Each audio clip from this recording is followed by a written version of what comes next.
This is Will's Band of the Week for March 26th, 2017.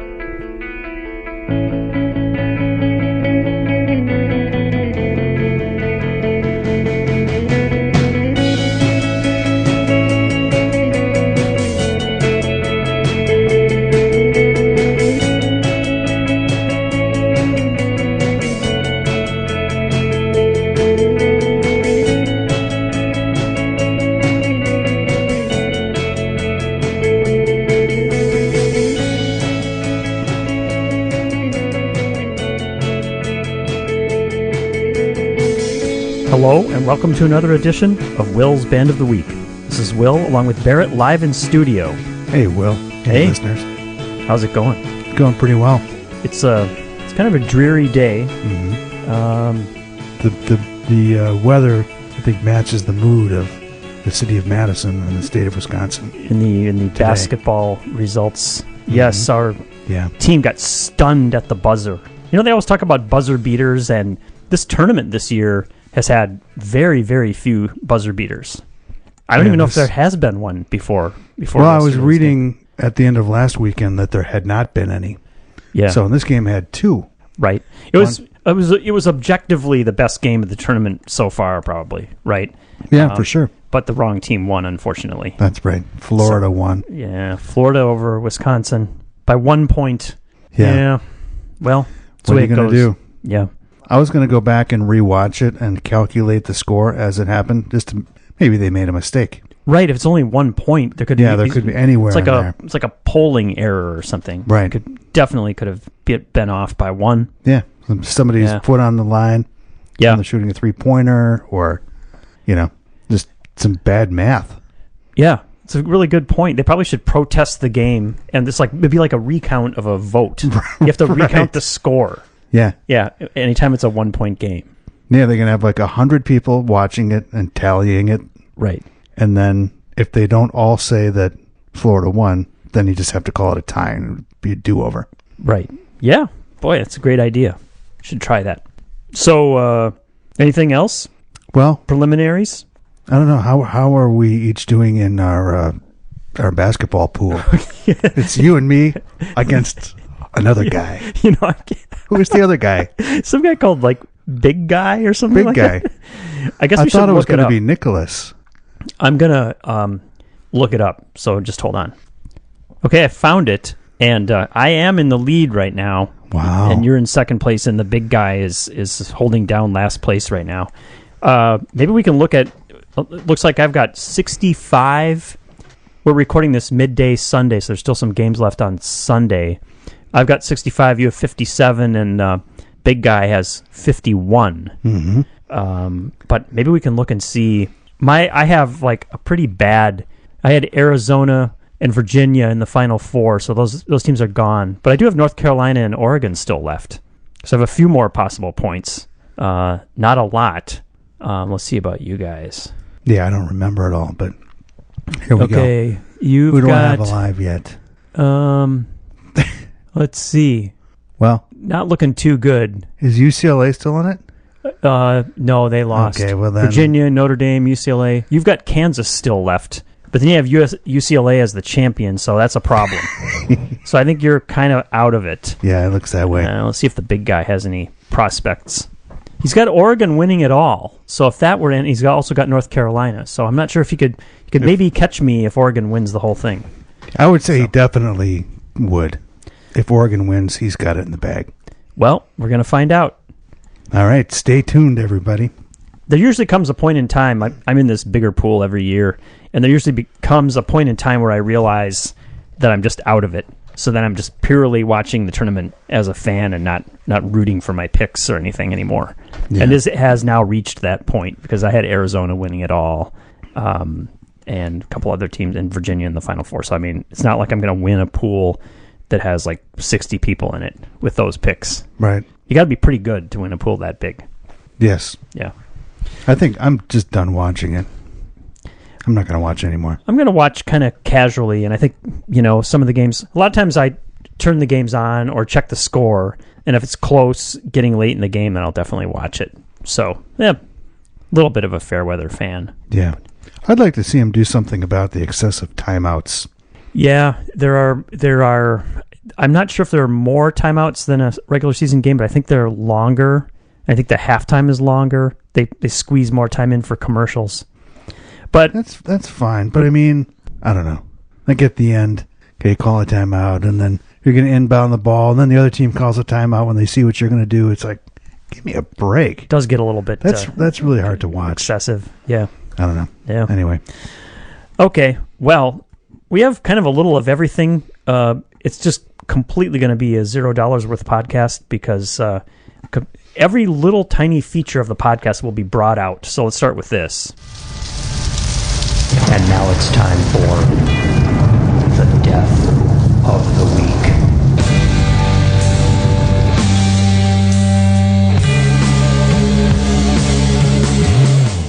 Chuck Berry.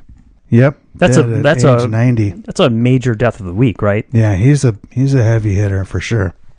I'm not a scholar on Chuck Berry, but I've always thought of him as the guy who kind of did the transition from blues to rock.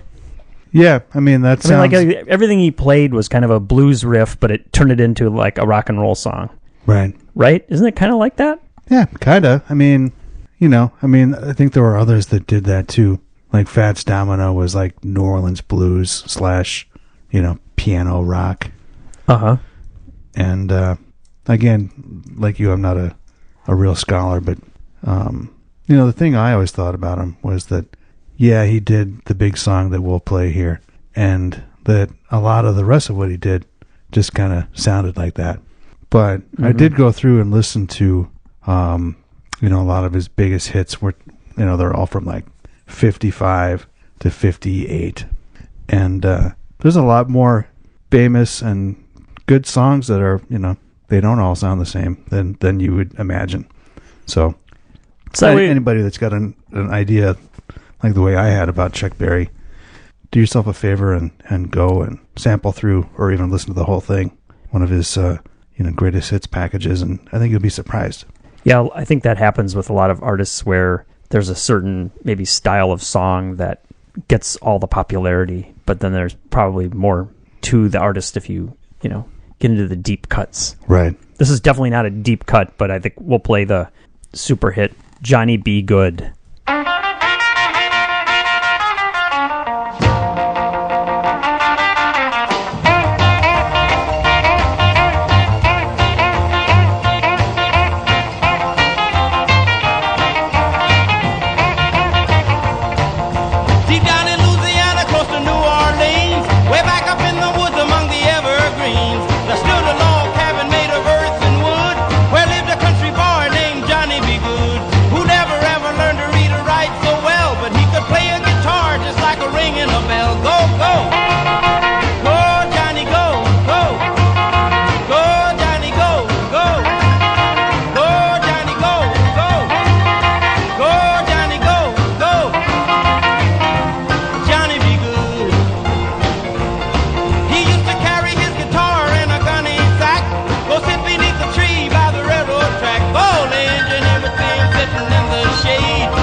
We'll pause for the listeners to contemplate what year is that song from.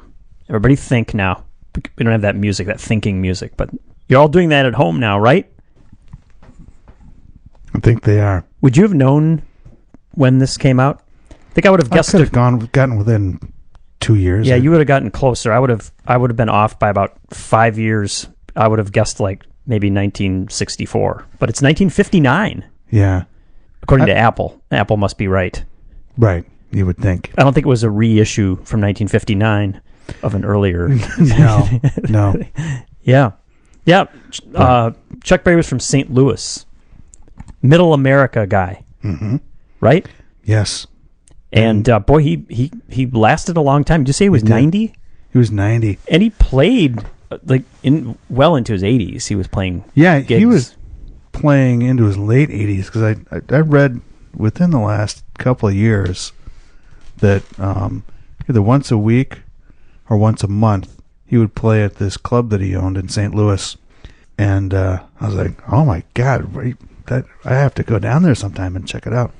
Then I looked into it and I read some of the reviews of people that had seen him there or at concerts he did at casinos and stuff, and they said it was just really sad that he just couldn't do it anymore. Yeah. And it was just an old crumbling man with nothing really but his name, and that's too bad. Forgetting what he's doing and unable to execute any of the guitar work. And so anyway, the other thing is, like, how many of his contemporaries from early rock are alive? Jerry Lee Lewis. He's the only one that I can think of. Wow. Yeah. But he was, so if he's 90, that means he was born in 1926 or 7. Yep. So, he was like 32 years old when that song came out. That is pretty old, We'd call him, if we were doing the podcast back in 1959. He'd be an aging rocker. Yeah. I guess it would have to be a radio show back then. It would be a radio show, and we'd call him an aging rocker. His birth date was October 18th, 1926. Wow. Yep. Chuck Berry. Gone but not forgotten, right? Correct. All right, let's do one of these.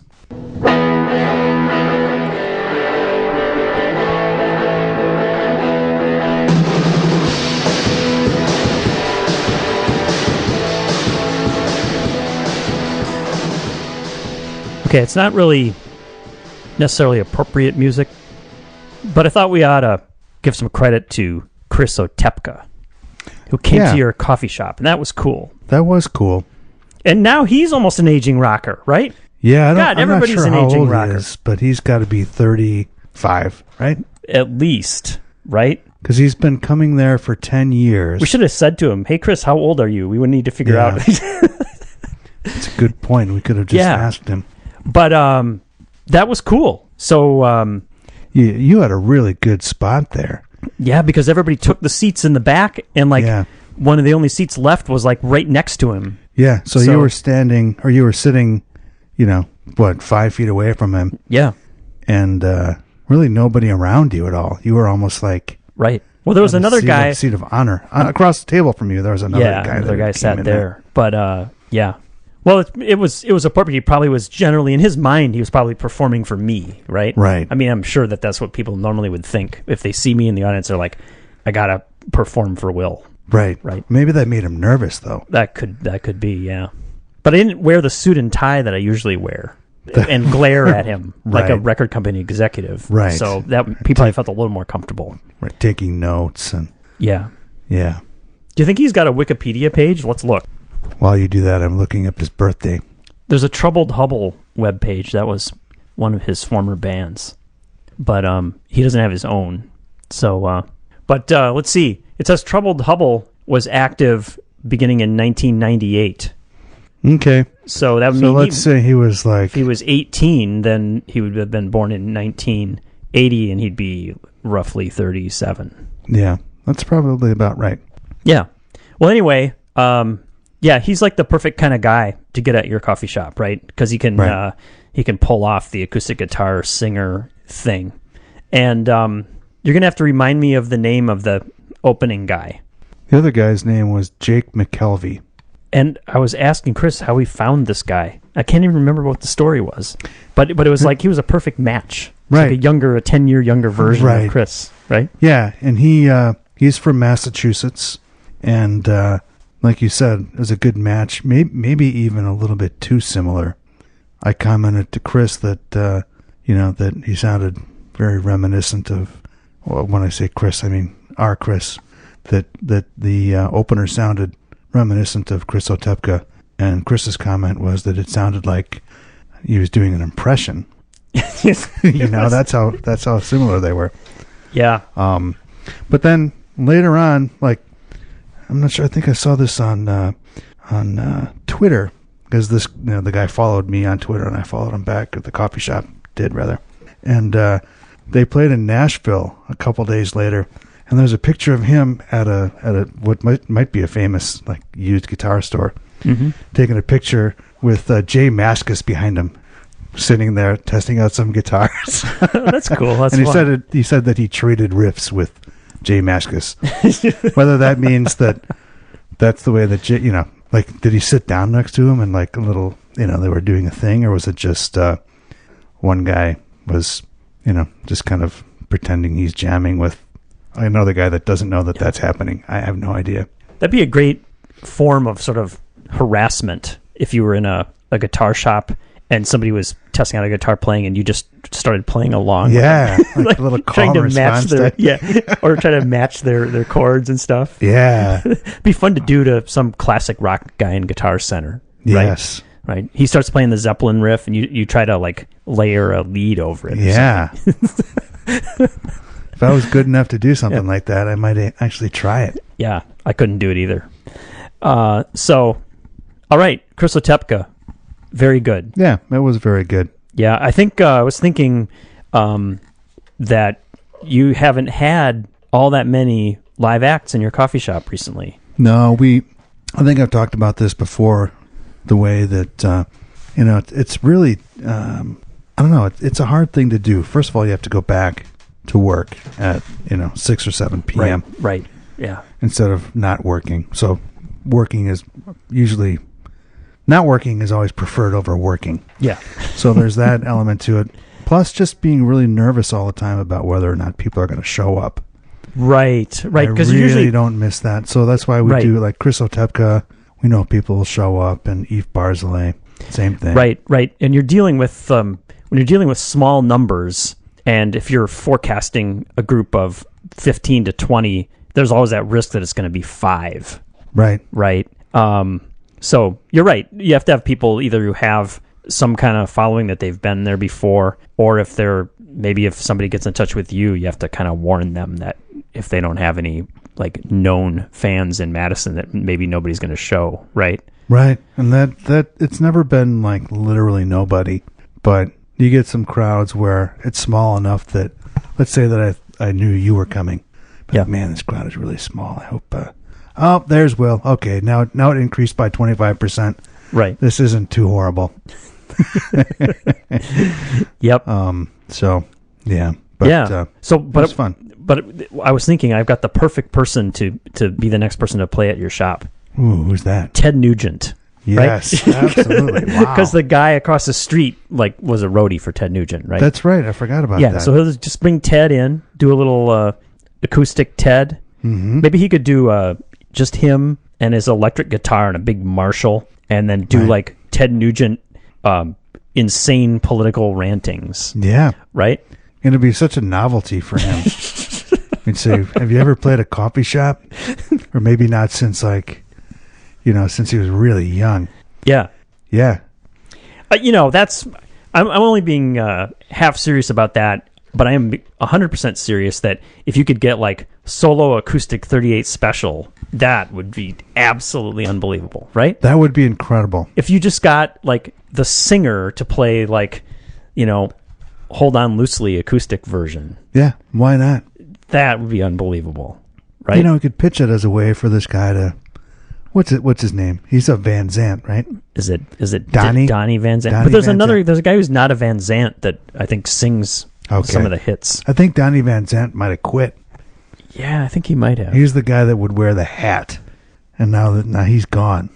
Yeah. Somebody might be wearing his hat, but you can't. We're not that easily fooled. Right. But you could get Donnie and say, you know what, you really need to kind of build up your indie rock cred a little bit.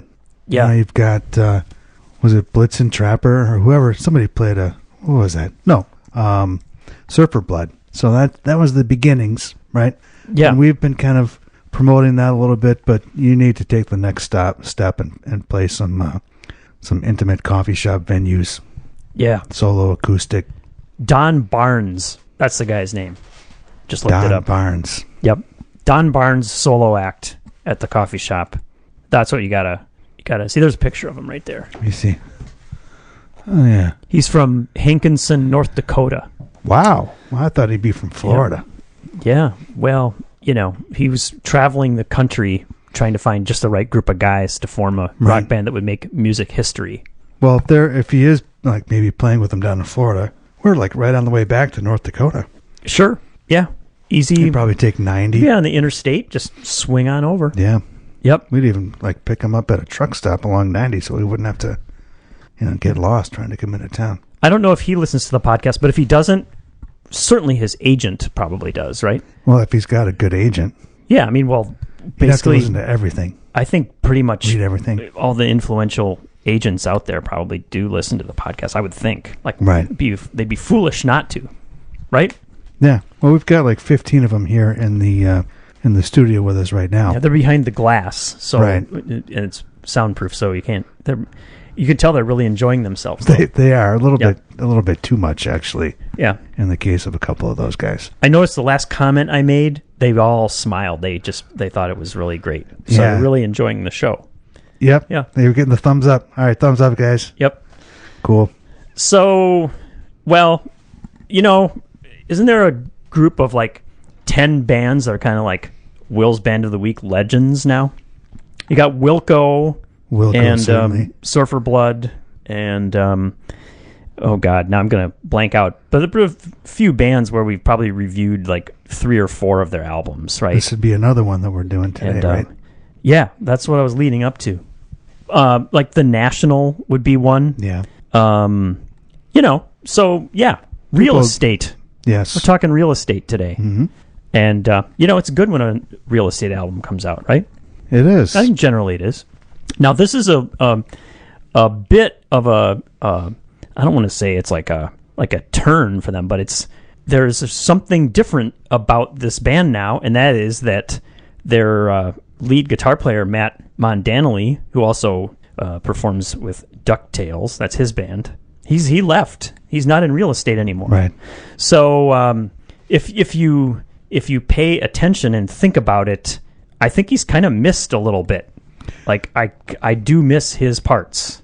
Well, I think listening to it and thinking about how it's changed is definitely the most interesting thing about listening to this.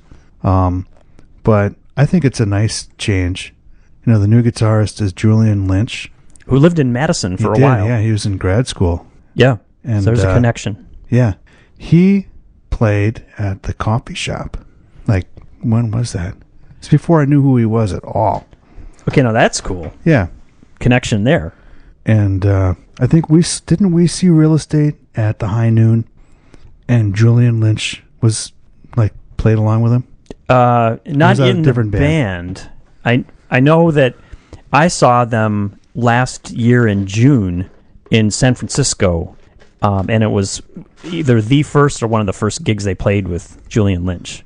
So they still had Matt Mondanelli the last time they were here. They did, but I want to say that Julian Lynch just went up there and played a song with him. Oh, now that could be. That sounds kind of possibly right. Yeah. Yeah.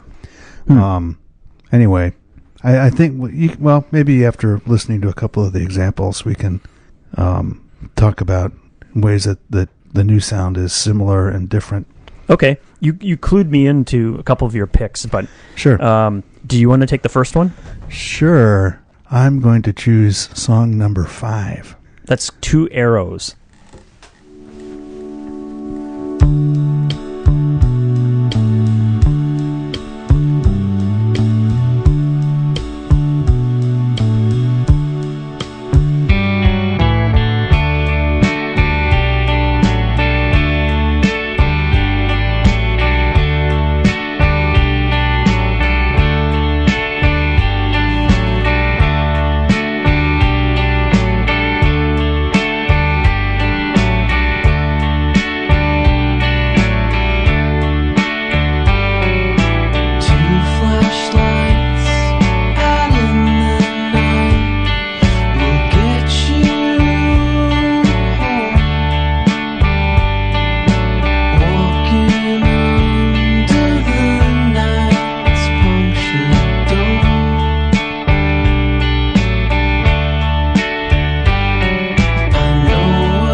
So, I think if, looking back at their previous albums, let's say they're usually kind of rocking along in about third gear.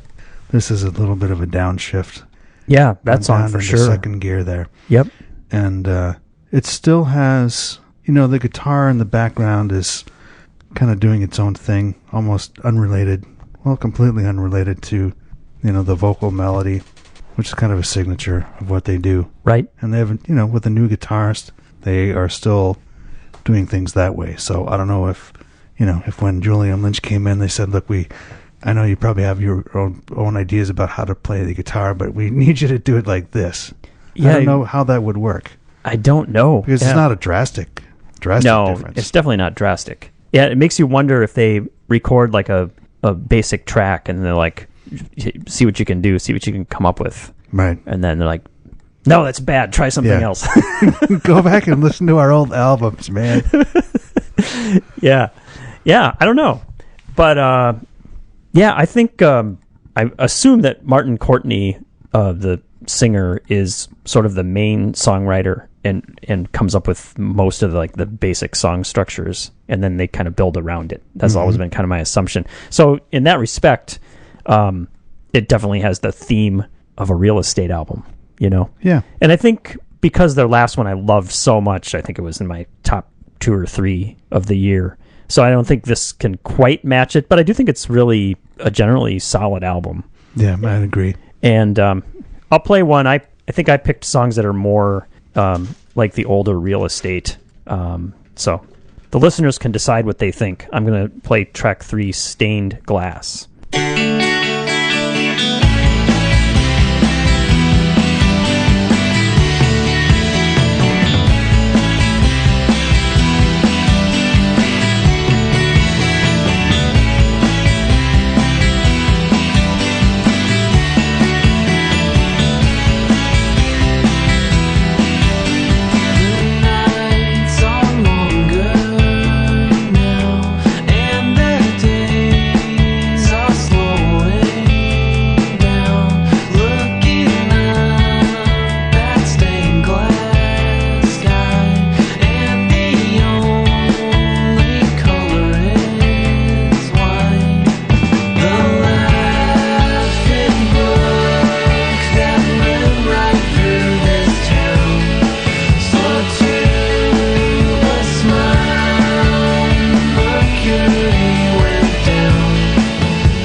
It's a catchy one, isn't it? That is a catchy one.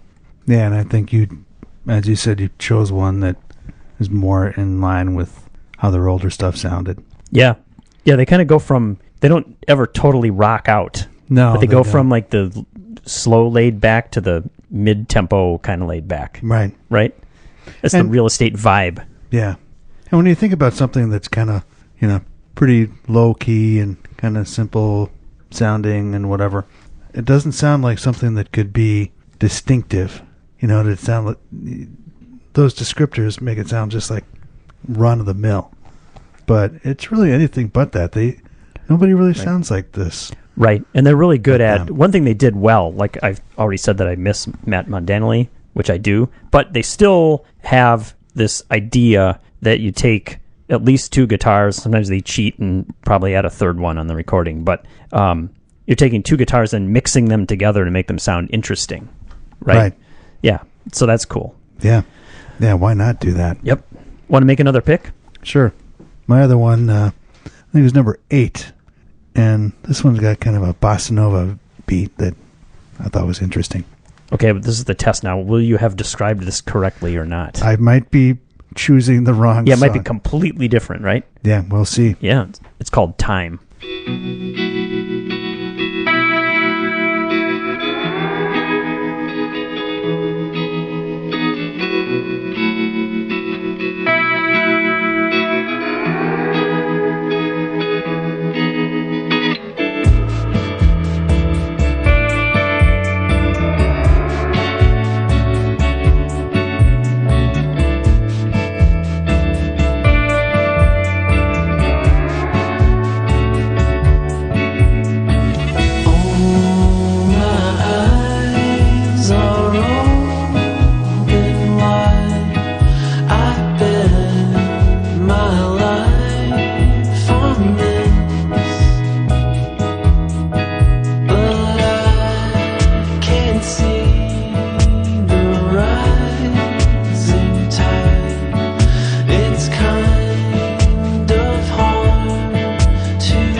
That was the right track. You accurately described it. Yeah. Isn't that a nice thing? Yeah. We all talk about that. I know Craig has mentioned he'll do a long intro with a lot of solid analysis, and then here's the song, and then come out of it like, oh, Jesus. Yeah. That was not. So, yeah, you're always a little bit, when you stick your neck out there, you're always a little bit apprehensive. You got it. That was music journalism at its finest. Yeah. Yeah, so, there's some variety, and it's all pretty solid, right? Yeah, I think, to be honest, I think you and Chris have liked Real Estate more than I have in the past. I always liked them just fine, and saw them in concert a couple times, and it's like, yeah, it's nice. But, so I wasn't expecting too much from this album, and I liked it better than I thought, and I think I like it better than you might. Well, that's good. So, I think I'm on board again to actually go see them again if they come back.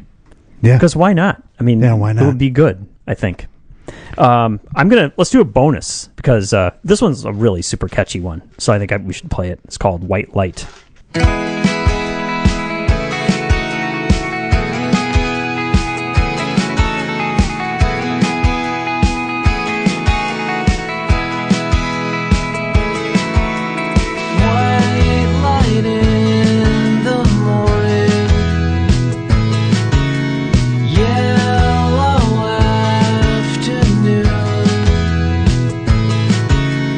Golden in the evening.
Okay, bold statement.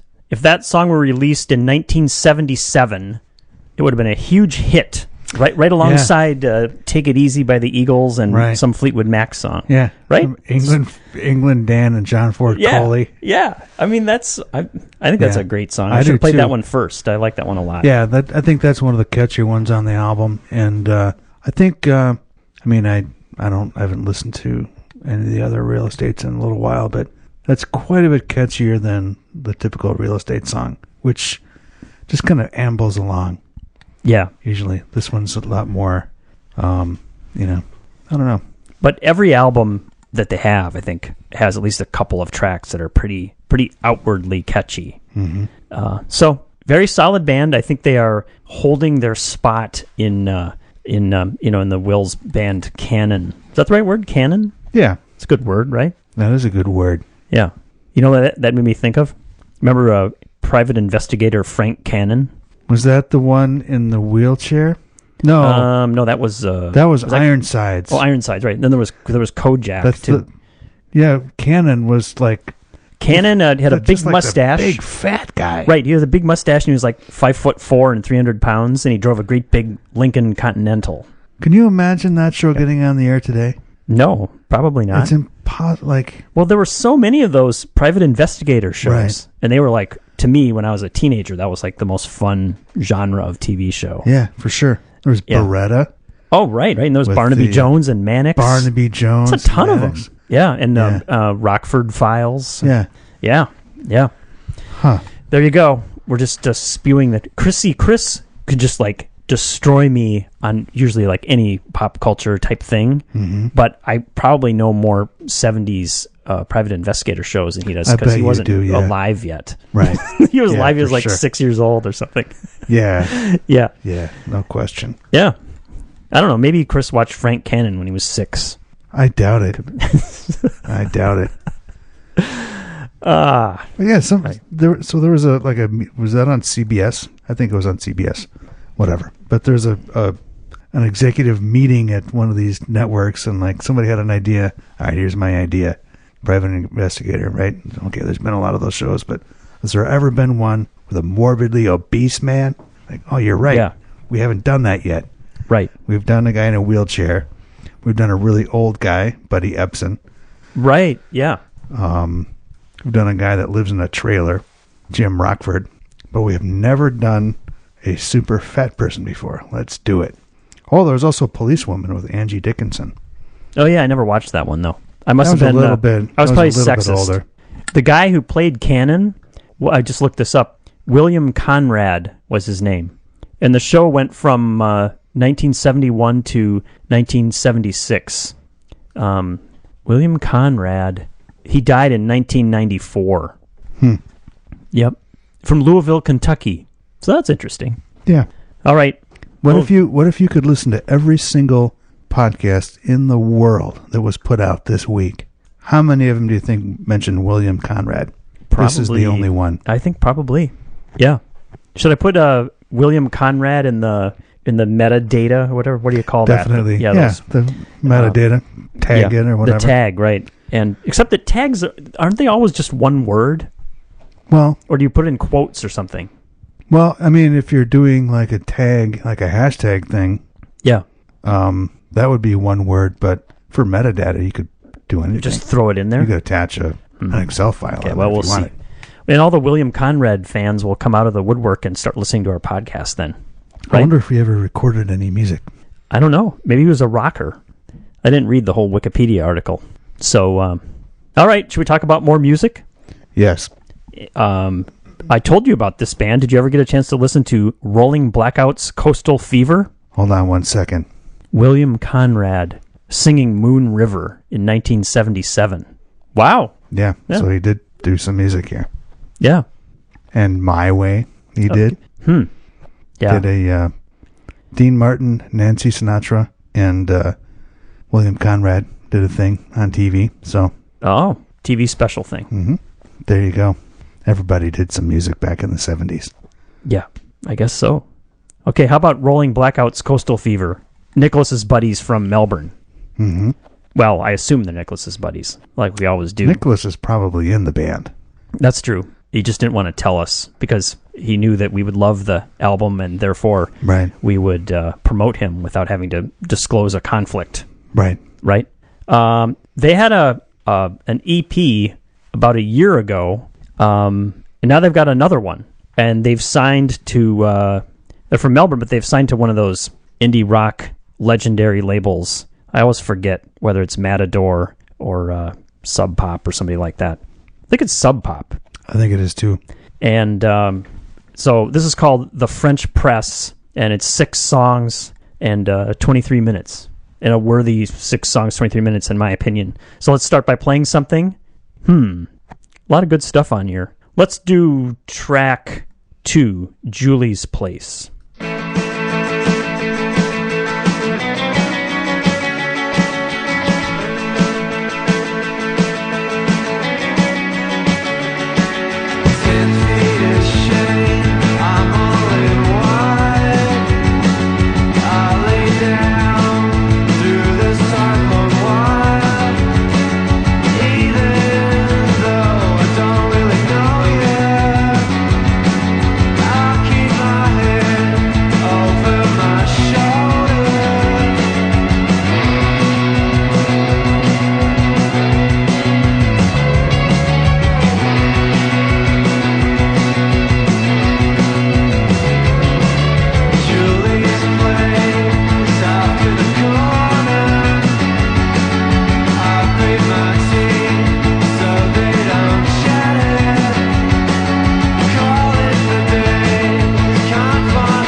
That's Rolling Blackouts, Coastal Fever.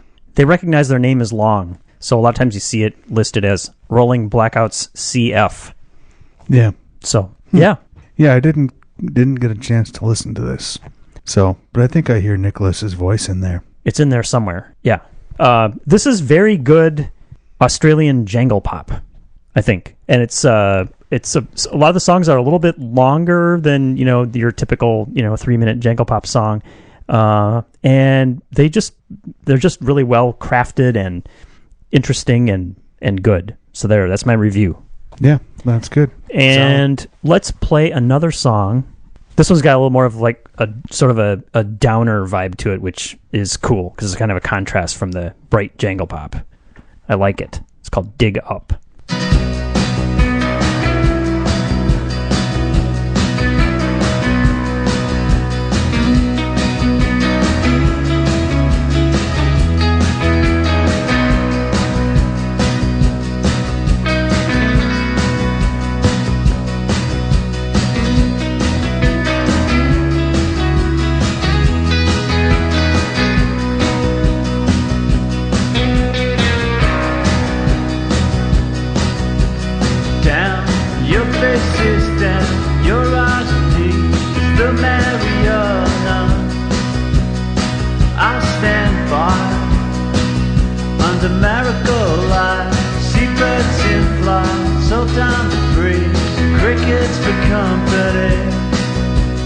Crickets and you. I don't know why you cut me up this way. Putting a cloud on my Saturday. Down in the hole we can't just stay. Decorate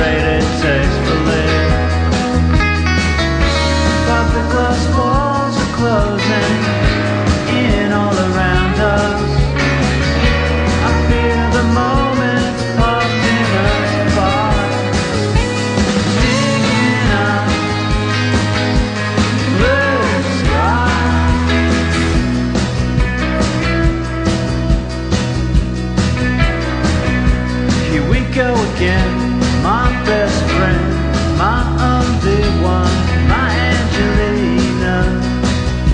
Hear me, Angelina. I'm deep in my prime, out on the grind for you.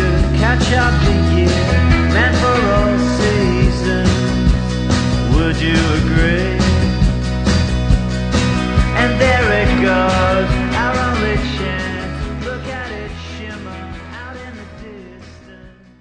Yep, I like it. I wish I'd listened to it. I just I didn't. Yeah, at some point, take the time, and it's worth it. Definitely. Mm-hmm. It's consistent, and it'll be fun to see what they come up with for a full album. The other day, I made myself a full album by making a playlist of their 2 EPs and listening to them consecutively.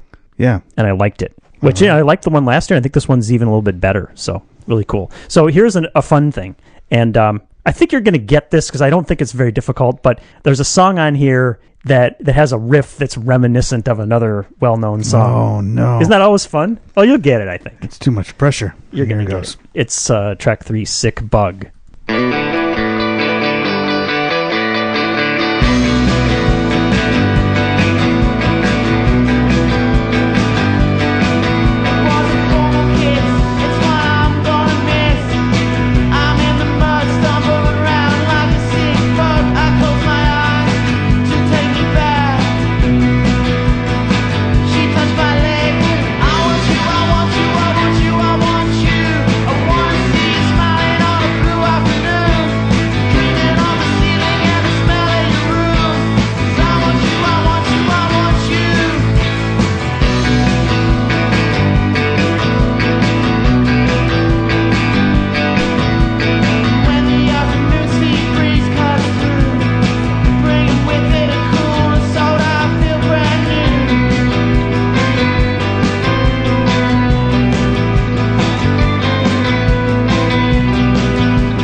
That's Rolling Blackouts, Coastal Fever. God, I'm so glad I'm promoting this band.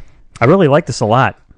So it seems like that thing didn't, from the expression on your face, it did not immediately come to you what I was talking about. At the end, I came up with this song, "What Is Life" by George Harrison, but I don't think that's what you're talking about. No, I'm just talking about like the riff at the beginning. So, okay, let me just see how much. Sometimes when you go back and you play them, you're like, maybe it's not as much the same as you thought it was. So we're going to play the first few seconds of this again. So listen to this.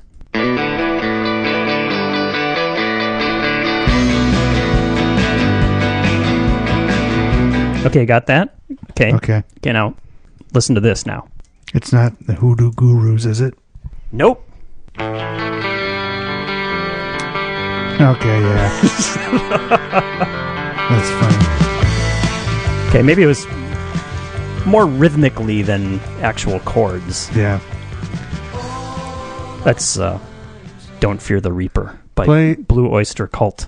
Play the beginning of "What Is Life." See if you agree that it's a little bit like that too.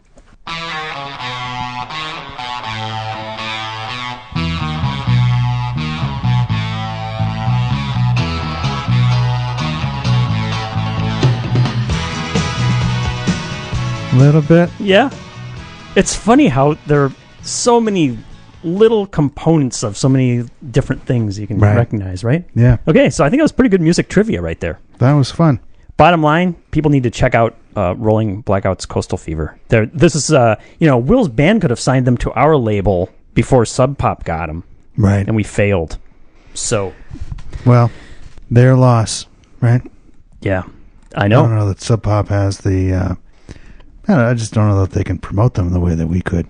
Right. Plus, if you're on Sub Pop, there's so many other bands of Sub Pop. It's Hey, just, nothing. come on. You If get you were on the small Will's band fish in a label, big pond. Yeah, and if you were on the Will's band label, it'd be like, you'd feel like you're the featured band. Right. Plus, you got your neighbor Nicholas, kind of, or maybe like secret band member Nicholas, kind of helping out with everything. Right. I don't know. Be cool. And then when we do our Indy 500 festival and the inside the Indianapolis Motor Speedway. Yeah. Right. They'd probably be headlining.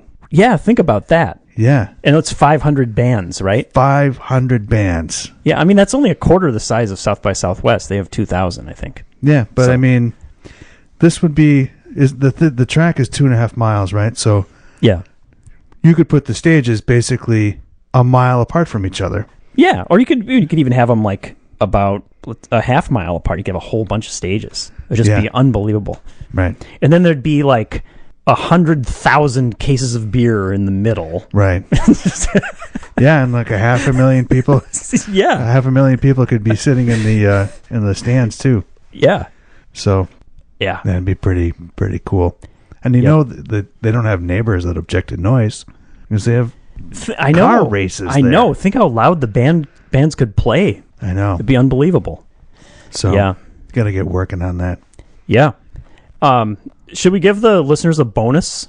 Sure. I got a little bonus I can give people. So this is just to tell people that there are still people rocking in Madison. So these are actually people who I know, and they put out a thing on Bandcamp, and I thought it was good. So I think we should play some. I'm going to promo the Smells. So from Madison, the Smells, and they put out a thing on Bandcamp called Manure Spreader. All right. And I think when you're from Wisconsin, they're probably taking pride being from here. People associate manure spreaders with the Midwest, and I would think so. Yeah. Yeah. So here's a catchy track. The first one called 1965. Listeners, tell us what you think of this.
Kind of rocking, right? Yeah.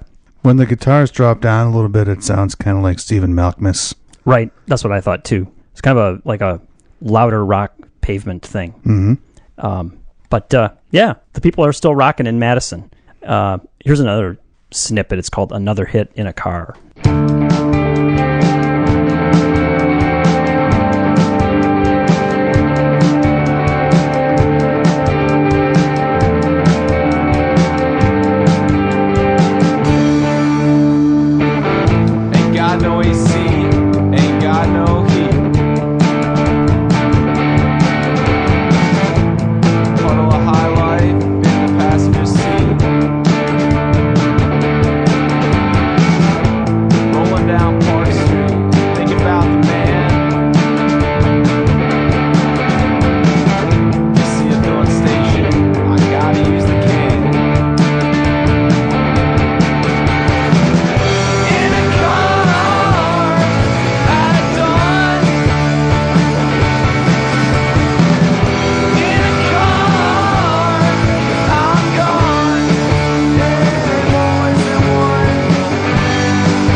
Smells. Yeah, nice. I thought I'd promote some Madison people. So check them out. Manure Spreader. It's on Bandcamp. How old are these guys?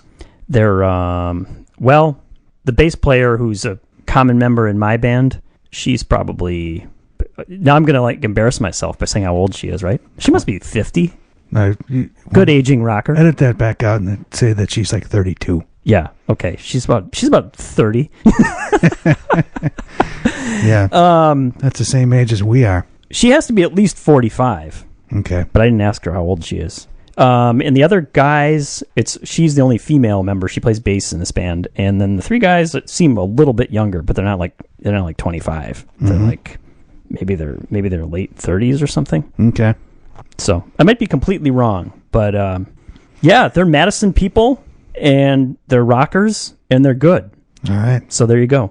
The Smells. $0. Are we up to $0 yet? We're approaching it. Yeah, I think we I are. think the contact information is going to put us over the top. Yeah. It'll put us up to like, if we're at like negative 2 cents, it'll be up to like plus 10. Right. When we give the contact info. They don't owe us for that 10 But cents. you just reminded me that we should also mention, right, that the web page, willsband.net, got a little bit of an upgrade. Yeah, it looks nicer. It's a little bit Freshened better. up. Yeah, it's a little bit easier to navigate, and they made it so that it was more compatible with mobile devices, I think. So, like, I pulled it up on my phone, and there's, like, just a play button where you can just, like, hit play, like, really easily. Yeah, that's nice. So, so that's just another option. Most people, I'm assuming, they want to download every episode and listen to it at least once and maybe multiple times, and then like keep a collection like of every Will's Band episode. Right.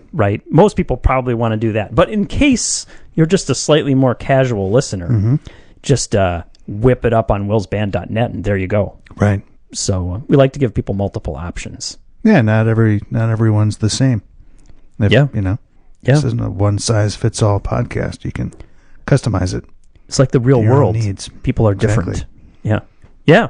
All right. Very good. I think we'll sign off and we'll talk to everybody again next week with another edition of Will's Band of the Week. Good night. Good night.